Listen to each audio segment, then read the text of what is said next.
bonsoir, bonjour, pardon, bonsoir aussi, si vous voulez, pour tout à l'heure. Je suis Yann, je fais partie du groupe produit Identity Network Access, donc toute la famille Entra. Et aujourd'hui, je vais co-présenter avec Yann le panorama des nouveautés de la gamme Entra. Ouais, donc on a une session pendant cet événement. On a voulu essayer de condenser un maximum de choses dans cette session. Donc ça va être super intense, hyper rapide. Donc j'espère que vous avez pris un ou deux cafés là avant de venir. Non, mais plus sérieusement, on a fait des choix de vous montrer des choses qui nous semblent être un petit peu pertinentes dans toutes les nouveautés dont on va pouvoir parler. Il y a certains sujets sur lesquels on va revenir un peu plus en détail et vous montrer de la démo. Donc, on présuppose que vous connaissez déjà un petit peu Entra. Cette session-là, si vous ne connaissez pas du tout l'univers Entra, vous risquez d'être un petit peu submergé par plein de termes techniques et plein de choses qui vont vous être étrangères. Donc, si c'est le cas, n'hésitez pas à venir au stand nous voir tout à l'heure. On sera ravis d'échanger avec vous plus en détail sur ces sujets. Donc voilà, c'est parti pour le panorama. Accrochez votre ceinture. On commence par du Zero Trust. Alors, Zero Trust, vous savez tous que Zero Trust, ce n'est pas un standard. C'est un terme qui est un peu désuet aujourd'hui. On a beaucoup parlé de Zero Trust il y a 5-6 ans.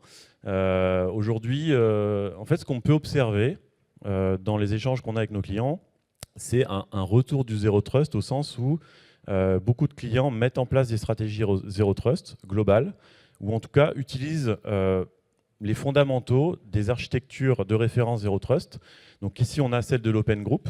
Donc Open Group, c'est encore une fois, il n'y a pas de standard sur le Zero Trust. Il y a ce que dit l'Open Group, il y a ce que dit le NIST, et beaucoup d'organisations qui s'approprient ça pour construire quelque chose d'assez intéressant en termes d'accès. Ce qu'on va retrouver en fait au cœur du Zero Trust, au cœur de ce modèle-là, c'est cet élément-là qui est un peu central, qui se situe en gros entre les utilisateurs et les devices et les assets qui vont être consommés. Et souvent, ce terme-là, dans le NIST, on parle du Policy Enforcement Point. En gros, c'est le point de passage obligatoire où on va prendre une décision sur est-ce qu'on donne un accès, est-ce qu'on le bloque, est-ce qu'on demande une authentification plus forte, etc.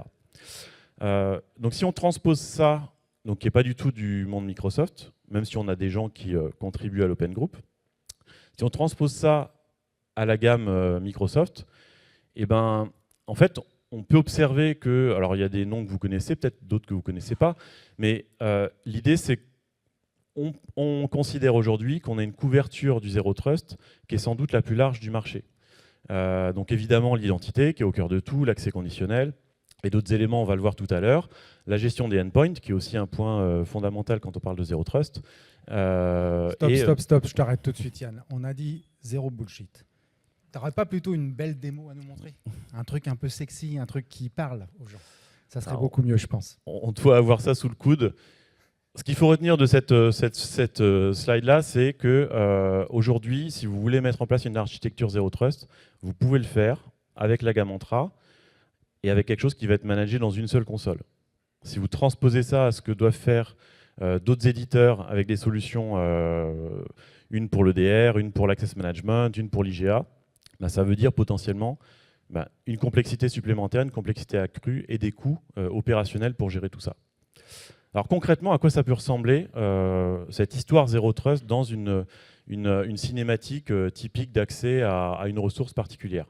Pour ça, on a monté un petit environnement de démo où on a... Alors, elle est partie toute seule, désolé.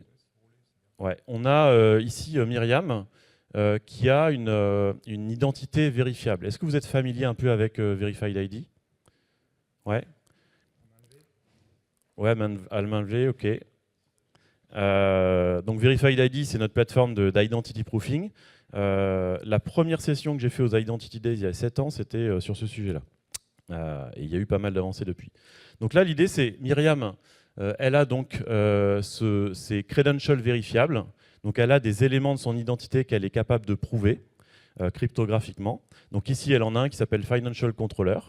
Okay, donc vous voyez Myriam avec sa tête et puis ses attributs qui ont été extraits d'Entra ID pour émettre cette identité vérifiable.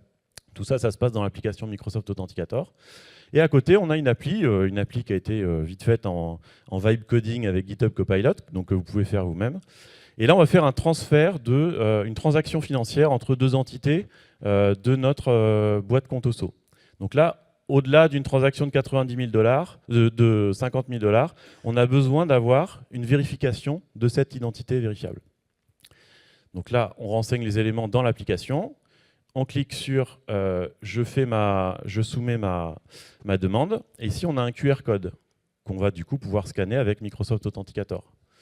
Donc là, on scanne avec Microsoft Authenticator. On va choisir l'identité qui nous intéresse. En l'occurrence, c'est bien Financial Controller qu'on a vu tout à l'heure.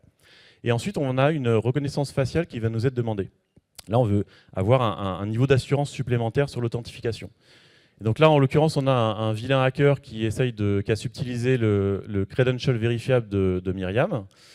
Il essaye de faire cette vérification. Alors ça ne marche pas parce qu'on ne voit pas ses yeux, donc il faut enlever les lunettes. Okay, donc ça, c'est bon à savoir. Pour les hackers, il faut enlever les lunettes de soleil. Donc si on fait la même chose avec un regard méchant et la capuche, parce que voilà, obligatoire, il y a des standards. OK, donc on a fait la vérification. Donc là, en gros, il y a une reconnaissance faciale, en tout cas un scan du visage qui a été soumis, et on décide de le partager avec le service en question. Et là, on a une erreur, à la fois sur l'application et sur Microsoft Authenticator, en disant qu'on n'a pas passé la vérification. Ça, c'est parce que, évidemment, le score qui correspond à la reconnaissance faciale entre l'image qu'on a dans Entra et la tête du vilain hacker ne correspond pas. Donc ça, c'est juste pour vous montrer un exemple qui va au-delà des cinématiques d'accès conditionnel que vous connaissez sans doute très très bien, mais où on montre qu'on peut mettre du Zero Trust aussi dans des accès au sein des applications sur des scénarios métiers. Et donc pour revenir un petit peu au schéma global, aujourd'hui l'actualité produit chez Microsoft, c'est depuis un an EntraSuite. Donc EntraSuite, c'est notre suite logicielle qui cherche à couvrir le Zero Trust.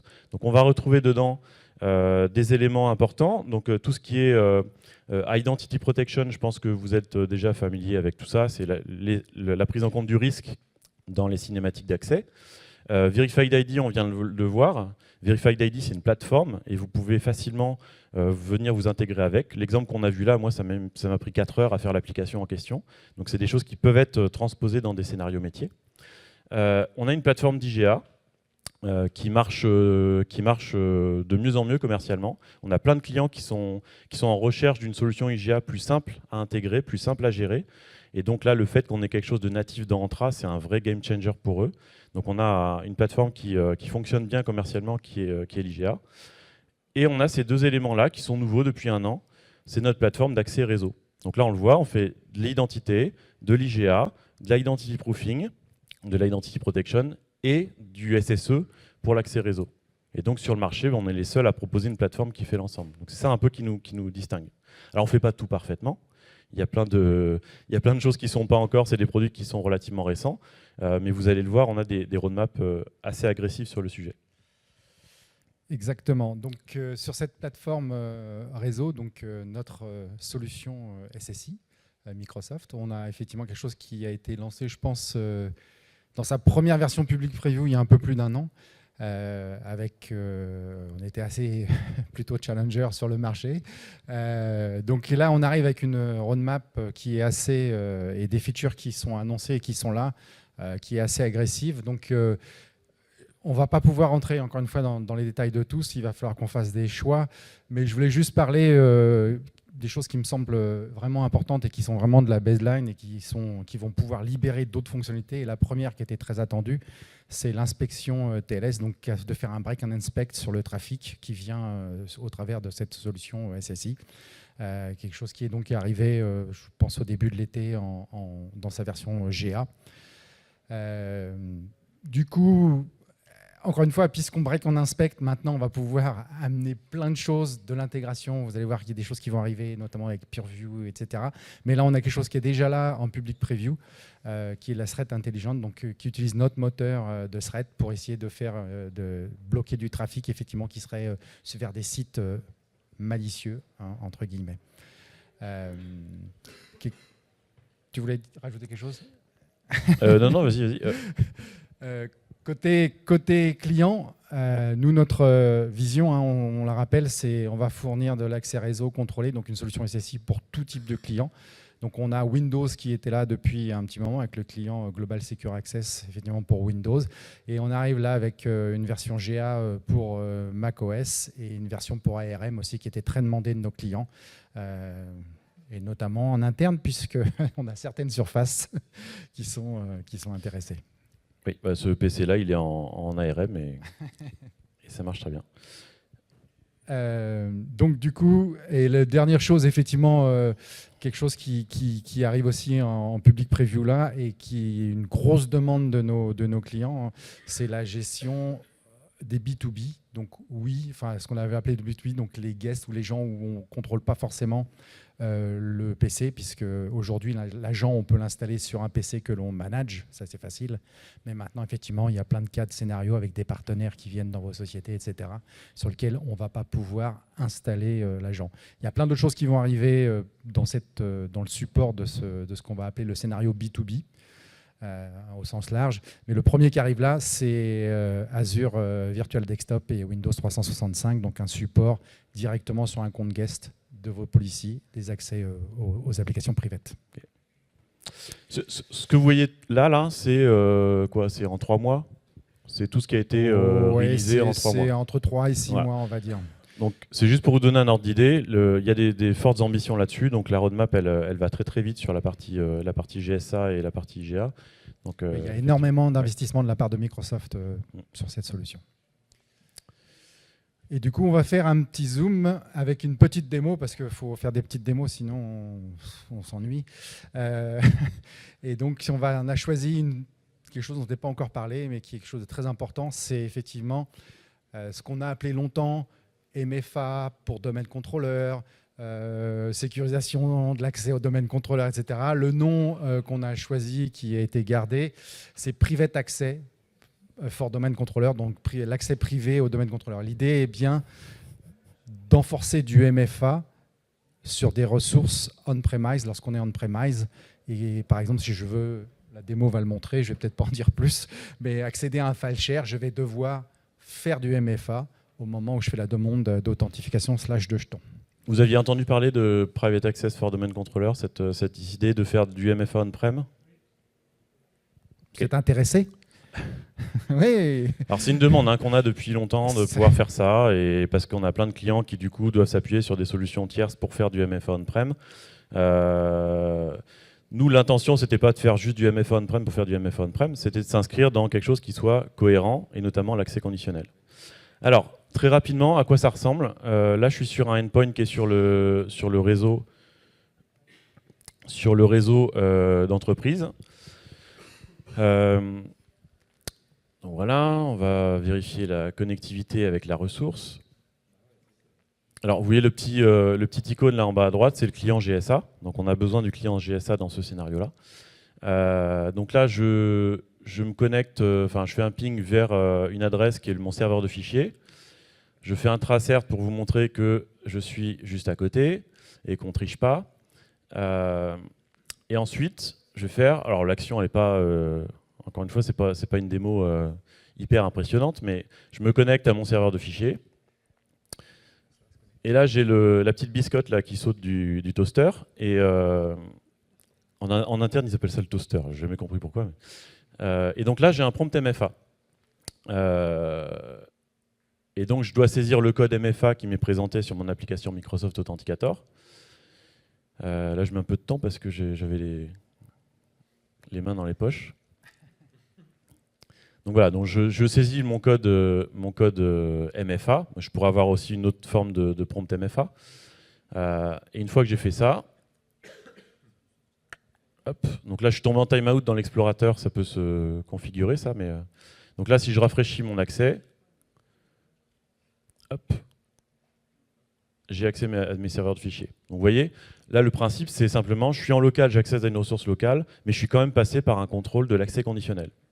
Donc c'est intéressant parce qu'on voit là qu'on a un jeton Kerberos pour du CIFS. Ce jeton, je ne l'ai obtenu qu'après avoir satisfait le MFA. Et c'est ça qui est important.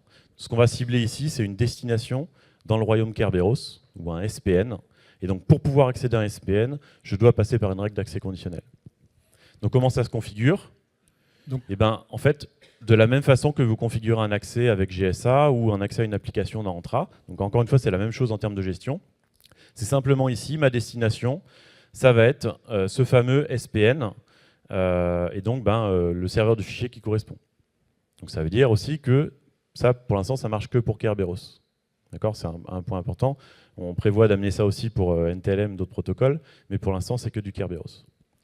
Oui, donc l'agent, en final, on a un agent côté des DC qui va intercepter effectivement cette demande de jeton Kerberos et qui va forcer une redirection vers la validation côté Entra.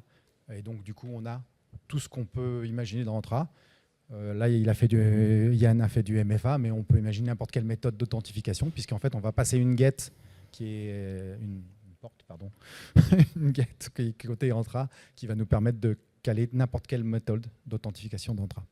Donc, ça peut sembler être une petite feature comme ça, mais ce que ça veut dire, c'est que simplement, on applique les principes du Zero Trust sur l'accès des ressources on-prem. Donc, ça change quand même beaucoup de choses.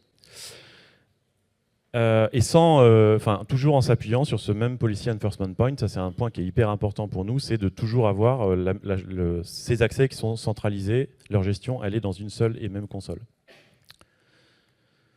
On passe à la partie gouvernance. Alors on a découpé ça en GSA, on a beaucoup de choses. Ouais, je vous propose qu'on voit les questions à la fin si ça ne vous embête pas, parce qu'on a encore plein de contenu. Alors sur la partie gouvernance, là aussi plein de nouveautés.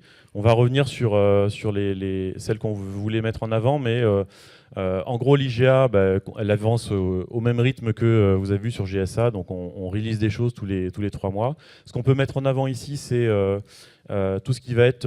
alors on a un nouveau modèle de licensing pour les guests, ça c'est spécifique à la partie IGA. Donc quand vous avez des guests qui vont bénéficier de features entre ID Governance, il y a un modèle de licensing qui est différent. Parce qu'on a des clients qui peuvent avoir un mois 50 guests et le mois d'après en avoir 50 000. Donc on a besoin de quelque chose qui soit basé sur la consommation. Et donc on va s'appuyer sur ce qu'on appelle les monthly active users, ce sont les utilisateurs qui ont fait au moins un accès sur un mois courant. Donc ça c'est une nouveauté qui est importante à prendre en compte. On sait prendre en compte les attributs de sécurité. Les custom security attributes depuis des référentiels RH, ça c'est un point qu'on avait beaucoup. Donc on a des connecteurs de provisioning en entrée depuis Workday, SuccessFactors et une API générique qui nous permet de nous connecter à n'importe quel référentiel RH.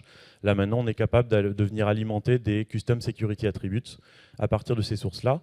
C'est intéressant, dans plein de scénarios on a besoin de contrôler les accès par rapport à ces security attributes.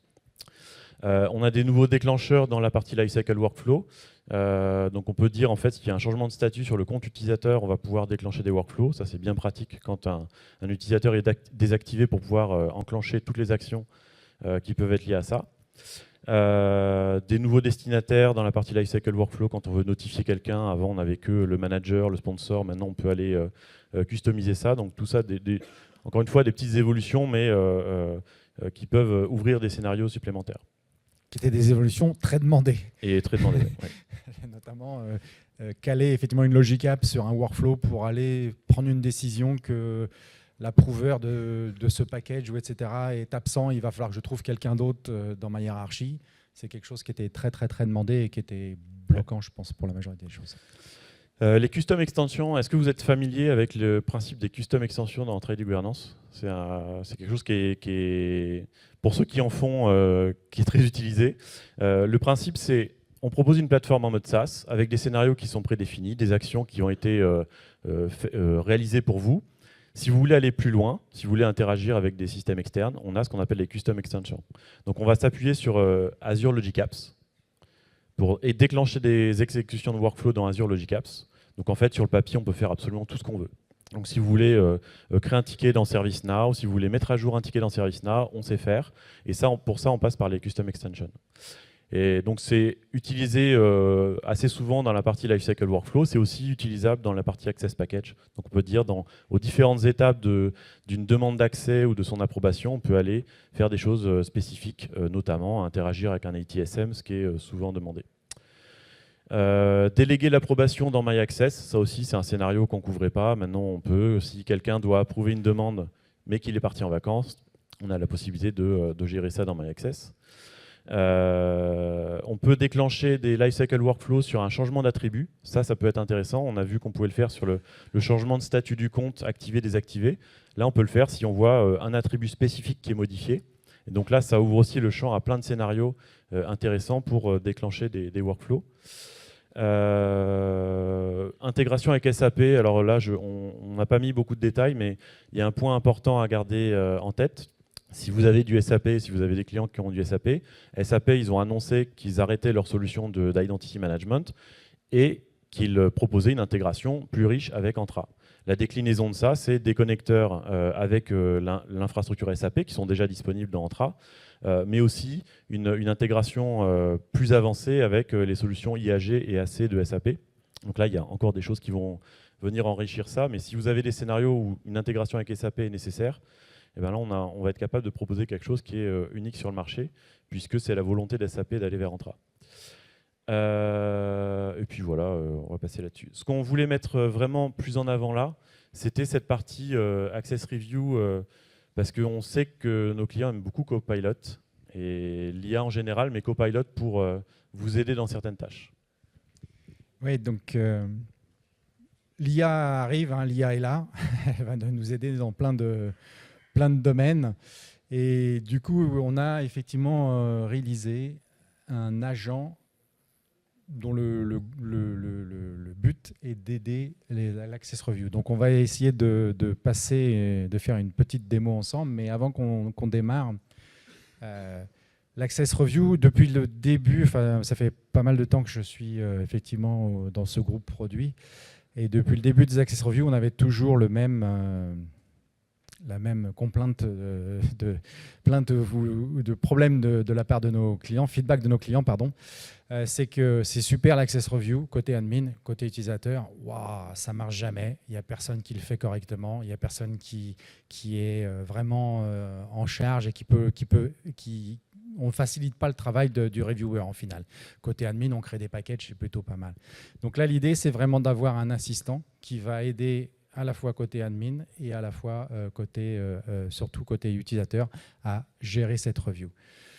Donc côté administrateur, tout démarre dans le Security Copilot, dans la partie agent, où effectivement on va aller activer l'agent.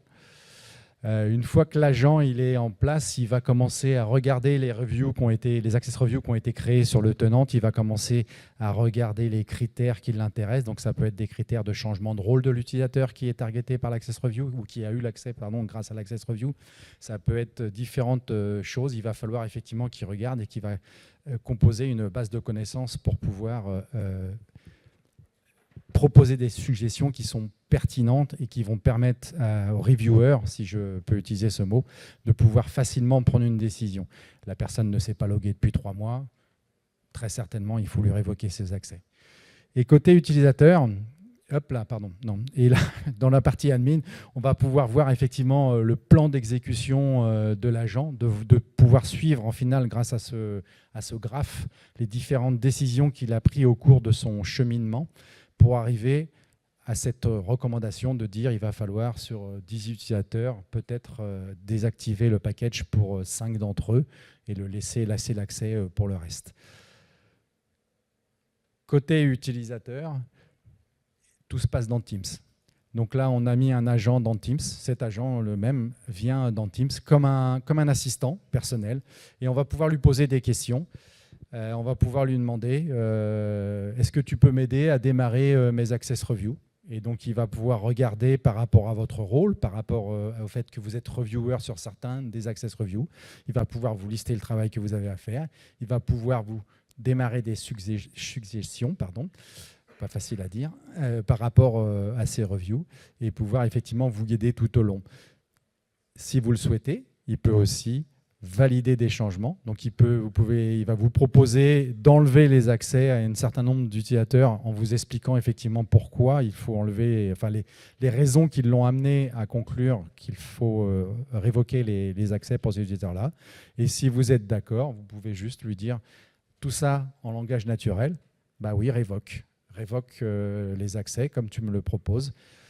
Et du coup, ça simplifie énormément la tâche des reviewers par rapport à ça. Et encore une fois, c'était un des feedbacks qu'on avait très longtemps. Moi, j'ai même participé à un projet de développement pour essayer de faire quelque chose beaucoup moins évolué et qui n'utilisait pas l'intelligence artificielle pour essayer de faciliter le rôle des reviewers.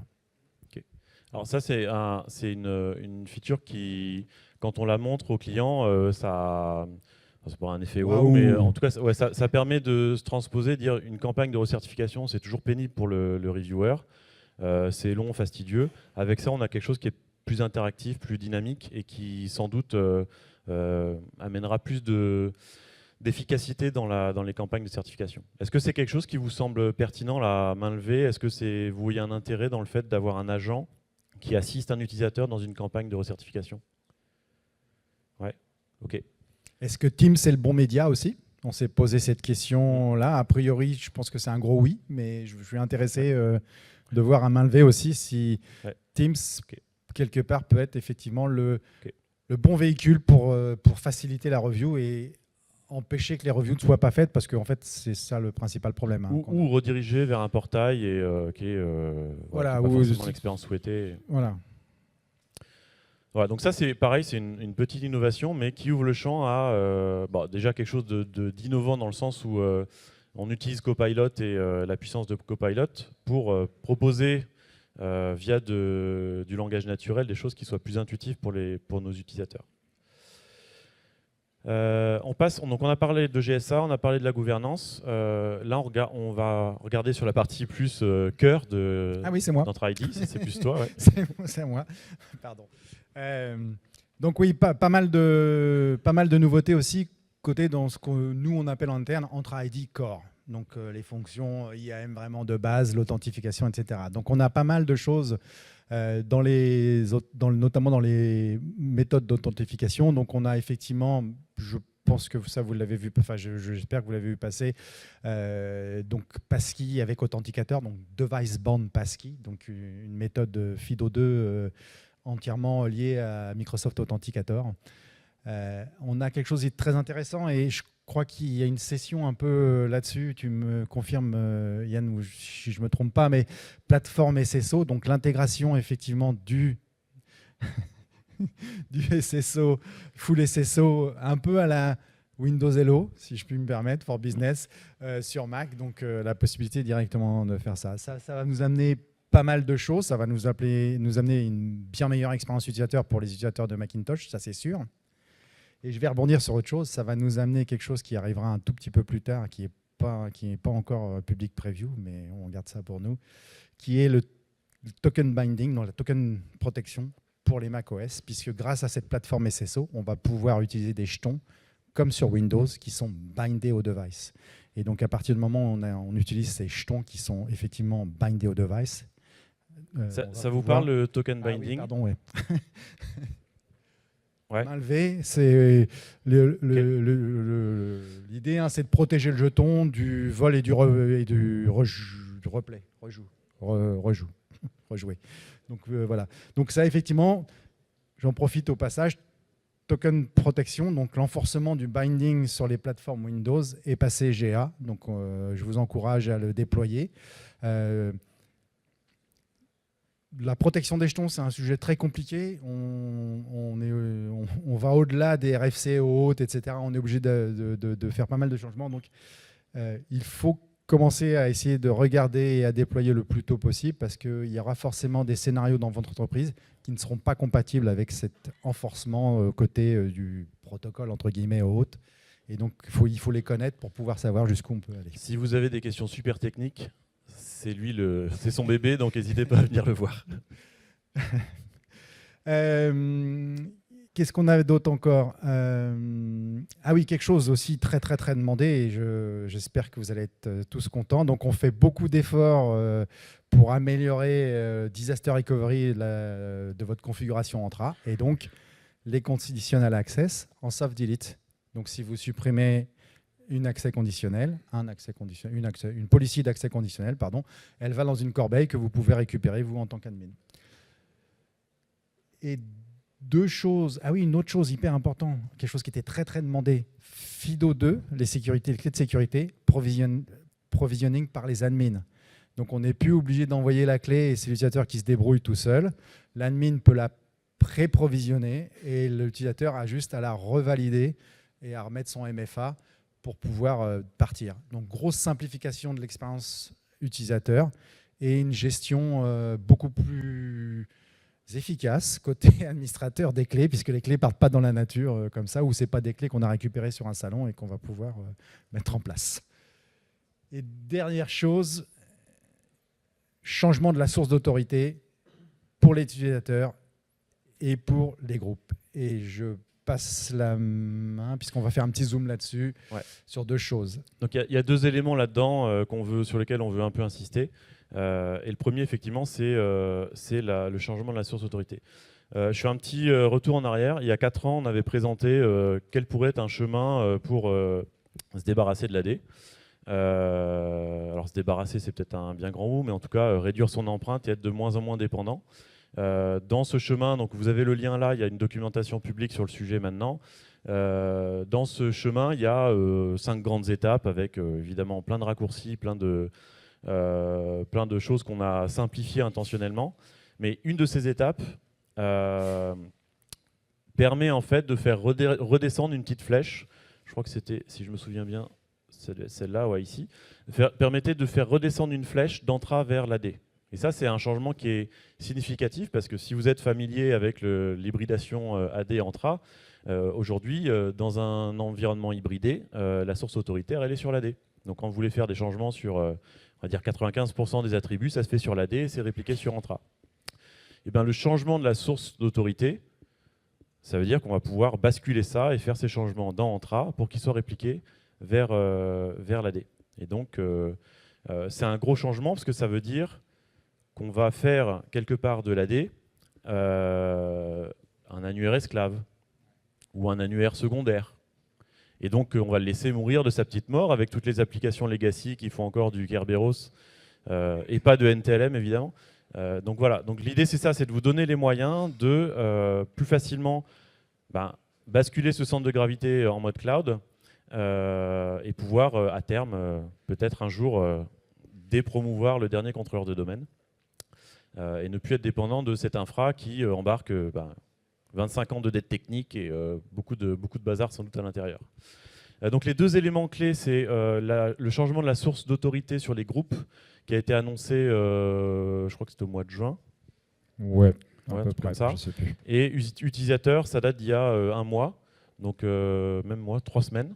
Donc vous pouvez déjà, en public preview, faire ces changements-là, les expérimenter sur une population donnée. Alors, on n'est pas en train de vous dire que demain, il va falloir tout basculer en mode source autoritaire dans Entra. C'est juste une corde de plus à votre arc et vous pouvez commencer à expérimenter ça, commencer pour une population donnée. C'est quelque chose sur lequel on avait insisté pendant notre session il y a 4 ans.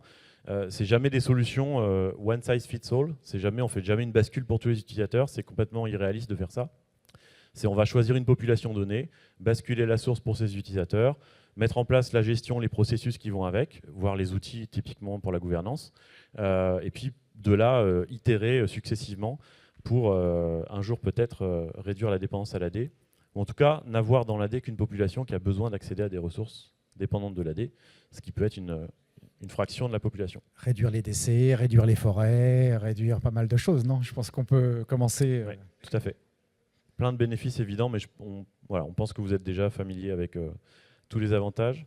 Donc l'AD est encore là pour quelques temps, mais on essaye de vous aider à vous en débarrasser.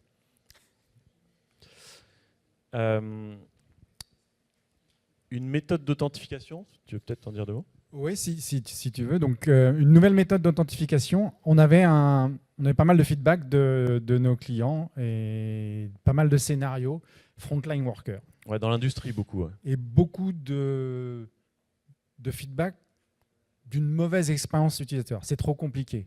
Taper un mot de passe quand je prends mon shift à la caisse ou derrière dans le hangar à l'inventaire, etc. Tout est trop compliqué, c'est pas facile. On avait pas mal aussi de clients où les frontline workers ont un équipement. Ça peut être des gants, Ouais, bah, super. Taper un mot de passe de 12 caractères avec des gants, c'est pas hyper sympa. Et même avant le mot de passe, taper son Ah identifiant. oui, Déjà, déjà ça, avant c'est le mot souvent de un passe, problème. c'est exactement, tu as raison, il fallait taper son Titi Toto, je sais pas, Contoso, etc. Donc un feedback effectivement par rapport à ça. Et donc on a travaillé depuis pas mal de temps, on a mis un petit moment à arriver en public preview et puis en GA. Une méthode basée sur un QR code. Donc l'idée effectivement, c'est d'avoir sur soi, sur son badge, de façon plus ou moins permanente, un QR code qui va représenter votre identité, donc qui va vous empêcher de taper le franck@contoso.com et qui va être associé à un PIN très simple, uniquement 8 caractères, qui va vous permettre effectivement sur un clavier, même de téléphone, de taper. J'ai eu un petit sourire, on pourra se discuter. 8 pour l'instant c'est le minimum. On a des demandes pour baisser.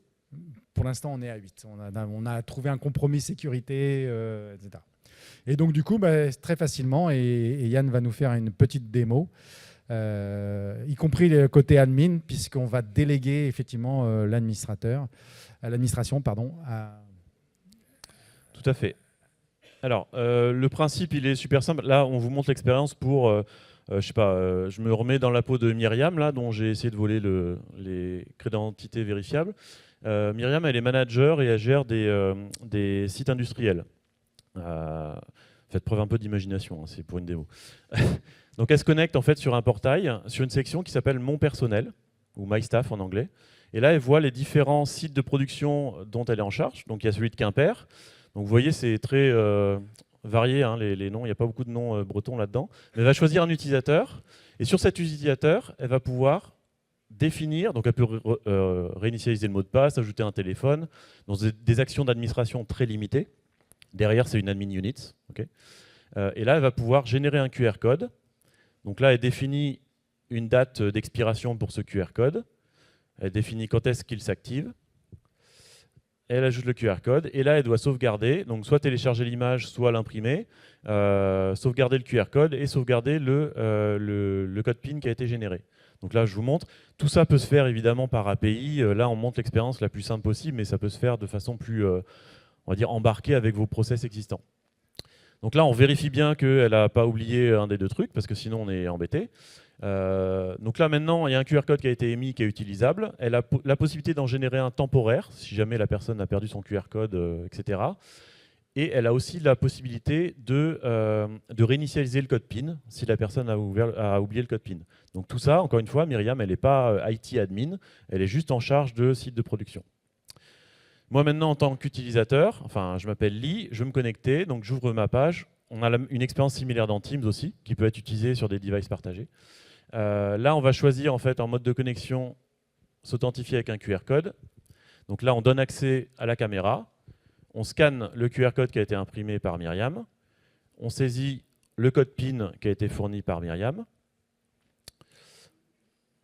Voilà. Donc comme c'est la première fois, on doit définir notre propre code PIN. Le but du jeu, c'est que ce ne soit pas Myriam qui garde dans sa poche le code PIN qui sera utilisé de façon permanente. Voilà. On définit un nouveau code PIN qu'on n'oubliera pas.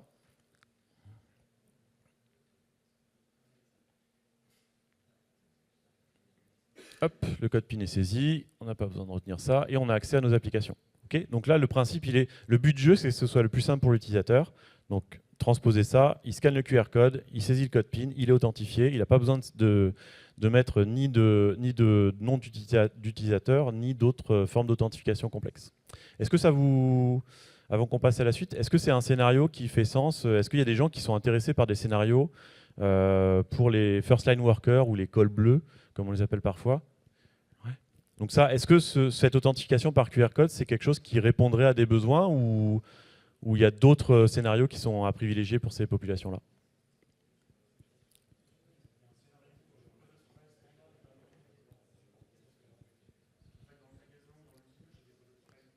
Ouverture de session alors.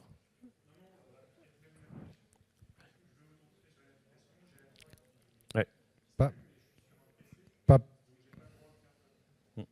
Pour l'instant, c'est que mobile. Pour l'instant.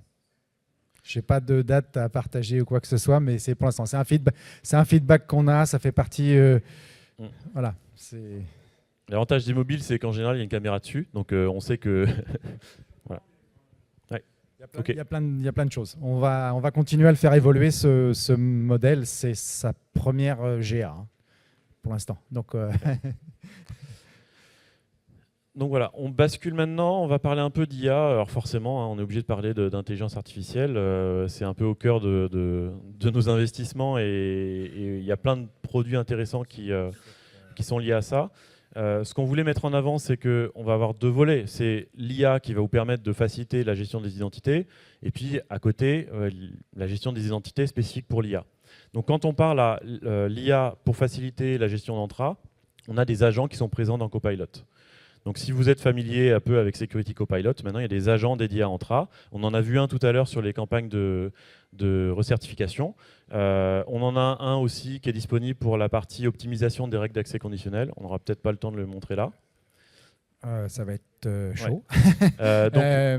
Mais on peut peut-être en parler vite fait. En fait, déjà, le premier truc qui est arrivé, c'est dans Security Copilot pour Entra, c'est la possibilité de faire de la recherche dans tous les logs. Et ça, c'est énorme. C'est-à-dire qu'aujourd'hui, en langage naturel, je voudrais voir les signings de Franck de telle date à telle date, vers tel site, vers ci, vers ça, les audit logs, les changements, etc. On peut tout faire, on peut tout aller récupérer comme ça grâce à un langage naturel. Avant, on le faisait aussi, hein. On faisait des requêtes Cousteau. Alors, il faut connaître Cousteau, c'est super puissant, mais il faut connaître Cousteau. Là, on peut même lui demander à l'agent de faire les requêtes pour vous, et du coup, vous pouvez la modifier après. Ou lui, si elle vous plaît, si le résultat vous plaît, vous pouvez lui dire tu peux me faire une requête, tu me la mets de côté, et puis on la customisera, je la customiserai plus tard. Enfin, on a vraiment une grosse puissance qui arrive là, bien sûr, et ce n'est que le début de l'intelligence artificielle. Donc, agent Security Copilot pour Entra. Donc, il y a l'accès conditionnel, optimisation des règles d'accès conditionnel. Donc là, on n'a pas le temps de vous le montrer, mais venez au stand, on vous le montrera. Oui, on va faire tourner la démo qu'on avait prévue sur le stand, sur l'écran qu'on a. Donc, les agents pour les access review, on les a vus tout à l'heure. Les investigations, comme tu le disais, dans toutes les authentifications. Et il y en a d'autres à venir. Il y en a d'autres à venir. Alors, et oui, on ne peut pas en dire beaucoup plus. C'est Ignite bientôt. Très bientôt. Donc, ouais, c'est en fait, faut qu'on parle à l'organisation, à l'Académie, parce qu'à chaque fois, cet événement, il tombe un mois avant Ignite. Donc, il y a plein de choses qu'on ne peut pas vous dévoiler. Mais voilà, les agents pour Copilot, c'est un point sur lequel il y a beaucoup d'investissements. L'idée, c'est simple, c'est de permettre aux admins, dans des gestes qui peuvent être rébarbatifs ou pas forcément efficaces, d'amener de la valeur au travers de l'intelligence artificielle. Et après, il y a le corollaire de ça, c'est qu'est-ce qu'on fait avec l'identité pour répondre aux besoins de l'IA. Ou comment on va sécuriser l'identité de tous ces agents qui vont grossir en nombre. Je ne sais pas si vous allez être d'accord avec ces chiffres, ce n'est pas des chiffres Microsoft. Donc aujourd'hui, on estime que l'IA est déjà présent dans les entreprises. Peut-être les IT ne sont pas toujours au courant, peut-être c'est du shadow intelligence artificielle, on en est quasiment sûr. Aujourd'hui, tout le monde, ou quasi tout le monde, va faire ça, va utiliser l'IA à court et long terme. Ce qu'on est peut-être moins au courant et qui est peut-être un chiffre un peu plus... j'ai eu peur que la slide ne marche pas. Un peu plus surprenant, c'est l'agentic AI, ce qu'on appelle l'agentic AI, donc le fait de créer effectivement des agents et de laisser la possibilité aux individus, aux employés de créer des agents. Et là, de source IDC, on estime qu'en 2028, donc dans 3 ans, c'est très court, 3 ans, il y aura 1,3 milliard d'agents. Qui dit 1,3 milliard d'agents, ça veut dire à minima une ou peut-être plusieurs identités, puisque un agent peut avoir plusieurs rôles et donc plusieurs identités. Il peut aussi communiquer avec d'autres agents, etc., etc. Donc ça peut être effectivement extrêmement de grandir de façon très exponentielle, très, très, très rapidement. Personnellement, nous, Microsoft, on pense qu'on l'atteindra bien avant 2028. Les entreprises l'atteindront bien avant 2028. À titre d'exemple, venez nous voir sur le stand. On a fini, c'est ça? Non, On a non. le droit à 3 secondes. Mais donc Donc c'est une tendance forte, il faut se l'approprier. De toute façon, si on ne se l'approprie pas, on va la subir. C'est les métiers qui sont porteurs de ces demandes-là. Tout à fait. Voilà. Tout à fait. Et du coup, effectivement, on a introduit et on a annoncé, je crois que c'était en mai à peu près, un nouveau type d'identité. On avait les users, on avait les devices, on avait les workloads. On a introduit quelque chose qu'on appelle l'identité agent ou l'agent ID.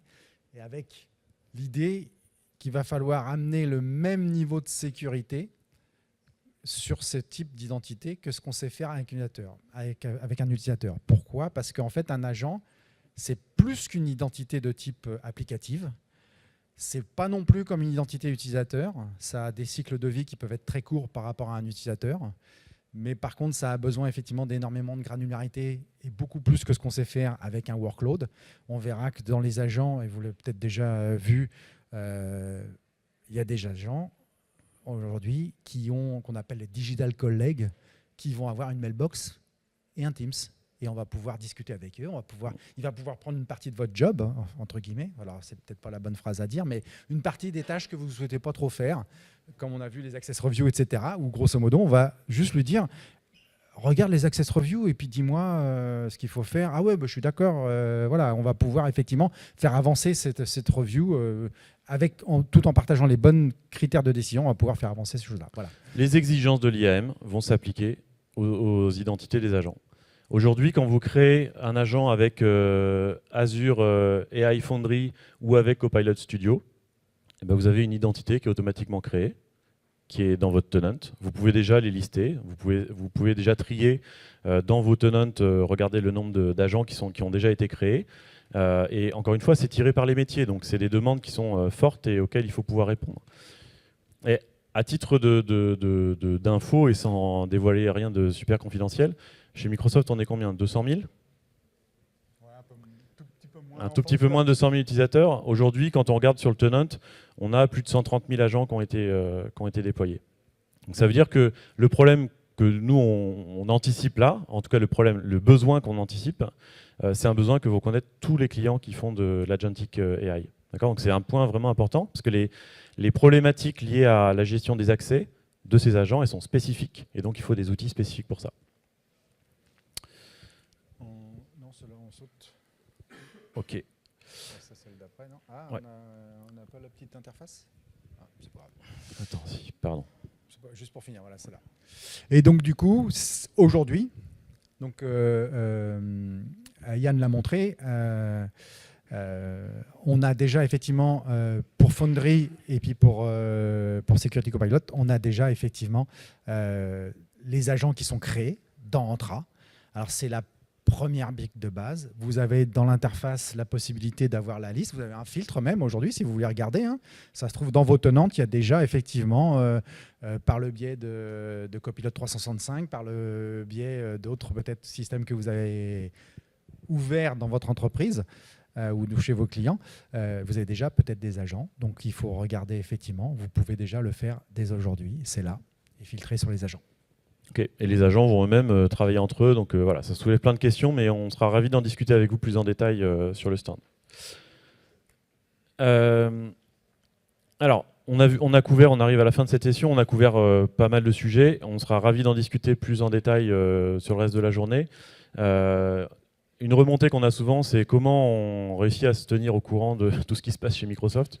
Un point important, c'est que les annonces majeures sont faites pendant les conférences annuelles. Donc on a Ignite qui est dans un mois, Build qui est au printemps.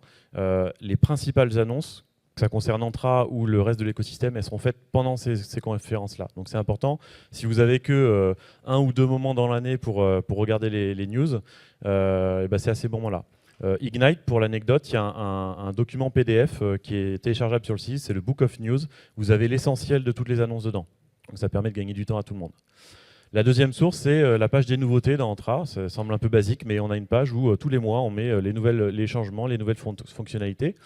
Et il y a plein de gens qui s'amusent à faire des petits outils de tracking de ces trucs-là. Donc je vous en ai mis un là, c'est Doc Tracker, qui permet en fait, pour de choisir en fait sa source de documentation et de voir un petit peu toutes les modifications. C'est un bon moyen aussi de suivre des choses. La communauté Identity Advisor, je pense qu'il y en a une partie d'entre vous qui en fait partie, et c'est aussi une super source pour être connecté avec Franck et avec ses collègues. Et la dernière, c'est une newsletter de notre collègue Meryl Fernando. Je ne sais pas si vous connaissez. Voilà, ok. Super contenu. Donc newsletter hebdo, plus des podcasts. Donc pareil, super contenu. Et Meryl fait aussi intervenir des collègues de Franck. Donc toujours intéressant d'avoir ces infos-là. Dernier point, c'est le Digital Defense Report. Pareil, si vous voulez avoir une vue de l'état de la menace une fois par an, alors tous les fournisseurs de solutions de sécurité le font. Chez Microsoft, c'est en ce moment. Elle vient de sortir il y a une semaine. Il y a des choses spécifiques sur l'IA, sur l'intelligence artificielle évidemment, mais aussi sur l'identité. Donc on vous encourage à y jeter un œil. aka.ms/mddr. Et voilà. Donc en guise de conclusion, on a une plateforme unique sur le marché pour le Zero Trust. Il y a plein de nouveautés et c'est difficile à suivre, on en a conscience. On vous a montré un petit peu là les points qu'on voulait mettre en avant. L'IA est au cœur de tout ça, évidemment. Et puis là, vous avez le QR code pour vous inscrire à Ignite. C'est gratuit pour suivre ça à distance. Donc n'hésitez pas à aller cibler les sessions de nos collègues Alex Simons, Joy Chic et tout l'engineering Entra. Il y aura beaucoup de choses sur l'agent ID qui vont être annoncées à Ignite. Donc, voilà, merci à tous, merci pour votre participation.